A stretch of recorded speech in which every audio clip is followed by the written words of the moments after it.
Hi hello ನಮಸ್ತೆ ರೈತೋನ್ನತಿ YouTube ವಾಹಿನಿಗೆ ಸ್ವಾಗತ. ನಾನು ನಿಮ್ಮ ಅಗ್ರಿಕಲ್ಚರ್ ಕನ್ಸಲ್ಟೆಂಟ್ ಜಾನ್ ಡಿಸೋಜಾ. ಸ್ನೇಹಿತರೆ, ನಾನು ಇವತ್ತು ಮಾಡ್ತಿರುವಂತಹ ವಿಡಿಯೋ ಭತ್ತದ ಗದ್ದೆಯಲ್ಲಿ ಕಂಡುಬರುವಂತಹ ಗರಿಯನ್ನು ಕೆರೆದು ತಿನ್ನುವಂತಹ ಕೀಟದ ಬಾಧೆ ಮತ್ತು ಎಲೆಯನ್ನು ಮಡಚಿ ಭತ್ತದ ಗದ್ದೆಯನ್ನು ಹಾಳು ಮಾಡುವಂತಹ ಹುಳದ ಬಾಧೆ.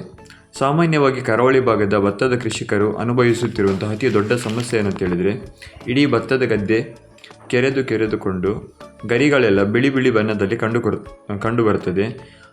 ಬಿಳಿ ಬಣ್ಣದ ಒಂದು ಕೀಟವು ಭತ್ತದ ಗರಿಗಳ ಮೇಲೆಲ್ಲ ಕುಳಿತುಕೊಂಡು ಭತ್ತದ ಗರಿಯ ಮೇಲಿರುವಂತಹ ಹಸಿರು ಭಾಗವನ್ನು ಕೆರೆದು ತಿನ್ನುವ ಕಾರಣದಿಂದಾಗಿ ಭತ್ತದ ಗದ್ದೆಗಳು ಬಿಳಿ ಬಣ್ಣದ ರೀತಿಯಲ್ಲಿ ಕಂಡುಬರ್ತದೆ. ಇನ್ನೊಂದು ಬಗೆಯ ಒಂದು ಹುಳ ಏನಂತಿದ್ರೆ, ಇದು ಭತ್ತದ ಗರಿಯನ್ನು ಕತ್ತರಿಸಿ ಭತ್ತದ ಗದ್ದೆಯನ್ನು ಕೊಳವೆ ರೀತಿಯಲ್ಲಿ ಮಡಚಿಕೊಂಡು ಈ ಕೊಳವೆ ರೀತಿಯಲ್ಲಿ ಇಡೀ ಭತ್ತದ ಪೈರನ್ನು ನಾಶ ಮಾಡಿ ಹಾಕ್ತದೆ ಮತ್ತು ಕಾಂಡದವರೆಗೂ ಕೂಡ ಭತ್ತದ ಗದ್ದೆಯನ್ನು ಕೊರೆದು ತಿನ್ನುತ್ತದೆ. ಈ ಎರಡೂ ಕಾರಣದಿಂದಾಗಿ ಕೂಡ ನಮ್ಮ ಭತ್ತದ ಕೃಷಿಕರು ಅಪಾರ ಪ್ರಮಾಣದ ನಷ್ಟವನ್ನು ಅನುಭವಿಸ್ತಾರೆ. ನಷ್ಟದ ಪ್ರಮಾಣ ಎಷ್ಟಂತ ಹೇಳಿದರೆ 30-50% ಬೆಳವಣಿಗೆಯಲ್ಲಿ ಕುಂಠಿತ ಆಗ್ತದೆ. ಜೊತೆಗೆ ನಾವು ಸರಿಯಾದ ಸಮಯದಲ್ಲಿ ನಾವು ನಿಯಂತ್ರಣವನ್ನು ಮಾಡದೇ ಇದ್ದಂಥ ಸಂದರ್ಭದಲ್ಲಿ ಭತ್ತದ ಕಟಾವಿನ ಸಂದರ್ಭದಲ್ಲಿ ಕೂಡ ಕಟಾವಿನ ಸಮಯದಲ್ಲಿ ಕೂಡ ಏರುಪೇರಾಗಿ ಭತ್ತ ಬೆಳೆಯುವ ರೈತರು ಅಪಾರ ಪ್ರಮಾಣದ ನಷ್ಟವನ್ನು ಅನುಭವಿಸ್ತಾರೆ.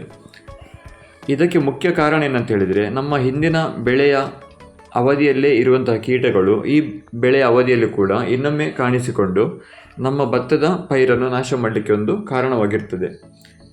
ಎಲೆಯನ್ನು ಮಡಚಿ ತಿನ್ನುವಂತಹ ಹುಳ ಕೂಡ ಒಂದು ಸಣ್ಣ ರೀತಿಯ ಹುಳವಾಗಿದ್ದು, ನಮ್ಮ ಭತ್ತದ ಗದ್ದೆಯ ಪೈರಿನ ಎಲೆಯನ್ನು ಕತ್ತರಿಸಿಕೊಂಡು ಇದನ್ನು ಕೊಳವೆ ರೀತಿಯಲ್ಲಿ ಒಂದು ಮಾರ್ಪಾಡನ್ನು ಮಾಡುತ್ತದೆ ಮತ್ತು ಈ ಕೊಳವೆಯ ಒಳಗೇನೆ ಇವುಗಳು ಸೇರಿಕೊಂಡು ಎಲೆಯನ್ನು ಕತ್ತರಿಸಿ ಭತ್ತದ ಗದ್ದೆಗೆ ಅಂದರೆ ನೀರಿಗೆ ಬೀಳ್ತದೆ ಮತ್ತು ನೀರಿನಿಂದ ಒಂದು ಕಡೆಯಿಂದ ಇನ್ನೊಂದು ಕಡೆಗೆ ಇವುಗಳು ಸಂಚಾರವನ್ನು ಮಾಡುತ್ತದೆ.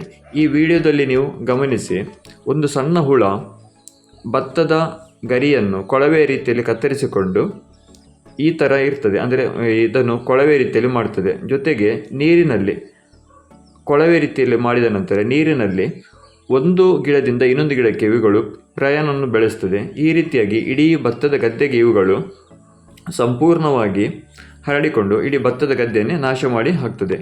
ಹಾಗಾದರೆ ಇವುಗಳನ್ನು ಯಾವ ಥರ ನಾವು ನಿರ್ಮೂಲನೆ ಮಾಡ್ಬೋದು ಅಂತ ಹೇಳಿದರೆ, ಮೊದಲನೆಯದಾಗಿ ನಾವು ಮಾಗಿ ಉಳುಮೆಯನ್ನು ನಾವು ಖಂಡಿತವಾಗಿ ಮಾಡಲೇಬೇಕಾಗ್ತದೆ.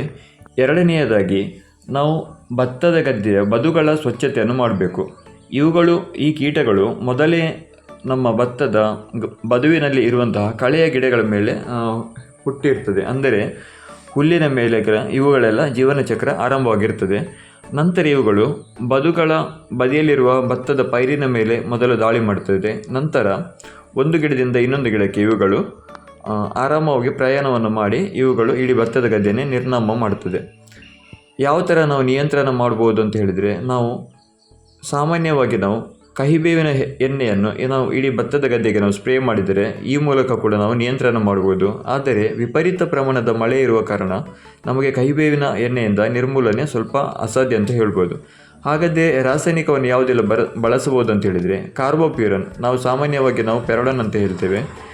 ಈ ಪೆರೋಡನ್ ಅನ್ನುವಂಥದ್ದು ಅಥವಾ ಕಾರ್ಬೋಪ್ಯೂರನ್ ಕೀಟನಾಶಕವನ್ನು ನಾವು ಪ್ರತಿ ಎಕರೆಗೆ 3-4 kg ರಾಸಾಯನಿಕ ಗೊಬ್ಬರದ ಜೊತೆಗೆ ನಾವು ಬಳಸಿ ಭತ್ತದ ಗದ್ದೆಗೆ ನಾವು ಹಾಕಬಹುದು ಅಥವಾ ಮರಳಿನ ಜೊತೆಗೆ ಬೆರೆಸಿ ನಾವು ಎರಚಬಹುದು. ಎರಡನೇದಾಗಿ ಲ್ಯಾಂಬ್ಡಾಸೈಹೆಲುತ್ರಿನ್ ಅನ್ನುವಂತಹ ಒಂದು ಕೀಟನಾಶಕ. ಇದನ್ನು ನಾವು ಪ್ರತಿ ಒಂದು ಭತ್ತದ ಗದ್ದೆಗೆ 200 ml 100 ಲೀಟರ್ ನೀರಿನಲ್ಲಿ ಬೆರೆಸಿ ನಾವು ಭತ್ತದ ಗದ್ದೆಗೆ ಸಮ ಪ್ರಮಾಣದಲ್ಲಿ ನಾವು ಸ್ಪ್ರೇಯನ್ನು ನೀಡುವಾಗ ಕೂಡ ಈ ಎರಡು ಕೀಟಗಳ ಬಾಧೆಯನ್ನು ನಾವು ನಿಯಂತ್ರಣ ಮಾಡಬಹುದು. ಸ್ವಲ್ಪ ದುಬಾರಿ ಅನಿಸಿದರೂ ಇನ್ನೆರಡು ಕೀಟನಾಶಕಗಳು ತುಂಬ ಸಕ್ಷಮವಾಗಿ ಕಾರ್ಯನಿರ್ವಹಿಸುತ್ತದೆ. ಅವುಗಳು ಯಾವುದಂತ ಹೇಳಿದರೆ, ಥಯೋಮೆಥಾಕ್ಸಮ್ 12.6% ಪ್ಲಸ್ ಲ್ಯಾಂಬ್ಡಾಸೈಹೆಲುತ್ರಿನ್ 9.5% ಇರುವಂತಹ ಕೀಟನಾಶಕ. ಇವುಗಳು ಸಿಸ್ಟಮೆಟಿಕ್ ಅಂದರೆ ಅಂತರ್ವ್ಯಾಪಿ ಕೀಟನಾಶಕವಾಗಿದ್ದು ಭತ್ತದ ಗದ್ದೆಯಲ್ಲಿ ದೀರ್ಘ ಸಮಯದವರೆಗೆ ಪರಿಣಾಮವನ್ನು ಹೊಂದಿರುತ್ತದೆ. ಇವುಗಳ ಬಳಕೆಯ ಪ್ರಮಾಣ ಕೇವಲ 60 ml ನಾವು 100 ಲೀಟರ್ ನೀರಿನ ಜೊತೆಗೆ ಬೆರೆಸಿ ನಾವು ಭತ್ತದ ಗದ್ದೆಗೆ ಸ್ಪ್ರೇಯನ್ನು ನೀಡಬಹುದು. ಹಾಗೆಯೇ ಇನ್ನೊಂದು ಕೀಟನಾಶಕ ಯಾವುದಂತ ಹೇಳಿದರೆ ಕ್ಲೋರಂಟ್ರೆನಿಲಿಪ್ರೋಲ್ 18.5% SC ಅನ್ನುವಂಥದ್ದು. ಇದನ್ನು ನಾವು 60 ml ಪ್ರತಿ ಎಕರೆಗೆ, ಅಂದರೆ 60 ml ಕೀಟನಾಶಕವನ್ನು 100 ಲೀಟರ್ ನೀರಿನ ಜೊತೆಗೆ ಬೆರೆಸಿ ನಾವು ಭತ್ತದ ಗದ್ದೆಗೆ ಸ್ಪ್ರೇ ಮಾಡುವಾಗ ನಾವು ಹತೋಟಿಯನ್ನು ಮಾಡಬಹುದು.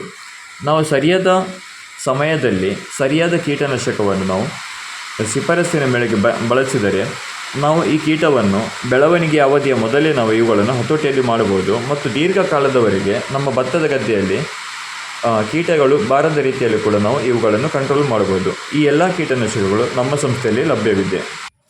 ಕೊಟ್ಟಿರುವಂತಹ ಮಾಹಿತಿಗಳು ನಿಮಗೆ ಇಷ್ಟವಾಗಿದ್ದರೆ ದಯವಿಟ್ಟು ಈ ವಿಡಿಯೋಗೊಂದು ಲೈಕನ್ನು ಕೊಟ್ಟು ನಿಮ್ಮ ಇತರ ರೈತ ಬಾಂಧವರ ಜೊತೆಗೆ ಕೂಡ ಈ ವಿಡಿಯೋವನ್ನು ಶೇರ್ ಮಾಡಿ ಅಂತ ನಾನು ಕೇಳ್ಕೊಳ್ತಿದ್ದೇನೆ. ಧನ್ಯವಾದಗಳು.